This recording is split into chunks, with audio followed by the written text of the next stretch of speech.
Magandang umaga, narito ang weather update sa araw ng Lunes, July 13, 2026.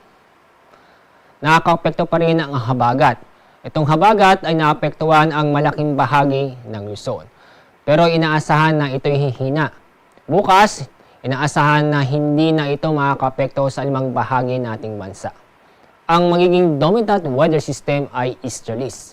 Itong easterlies ay inaasahang magtatagal sa ating bansa sa susunod na 2 hanggang 3 araw. Samantala, yung pong low pressure area ay nasa labas pa rin ng ating Philippine Area of Responsibility. Base sa ating mga data ngayon, may posibilidad na maging bagyo. Pero mababa ang tsansa na ito'y pumasok sa ating Philippine Area of Responsibility. Inyong papansin, malayo ang low pressure area sa ating bansa, kaya hindi po natin inaasahan na makakaapekto sa ating lagyan ng panahon ngayong araw. Kasalukuyan, ang layo ng low pressure area ay nasa more than 1,400 kilometers silangan ng Mindanao. At sa ating lagay ng panahon, dahil sa habagat, itong malaking bahagi ng Luzon ay makakaranas ng maulap na kalangitan na may mga kalat-kalat na pag-ulan at thunderstorm, lalong-lalo na sa kalurang bahagi nito.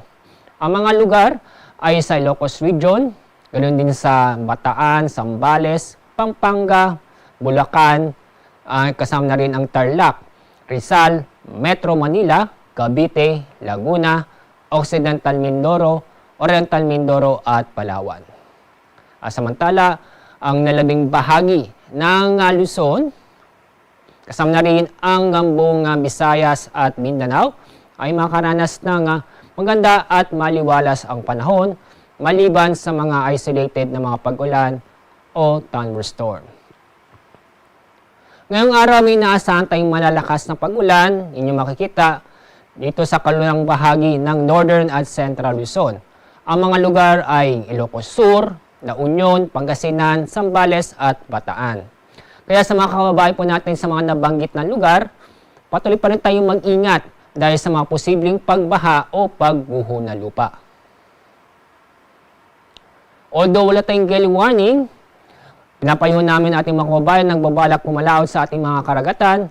Mag-ingat pa rin tayo dahil sa minaasahan pa rin tayo ng mga katamtaman hanggang sa maalon, lalo na sa may bandang northern at western seaboard ng Luzon.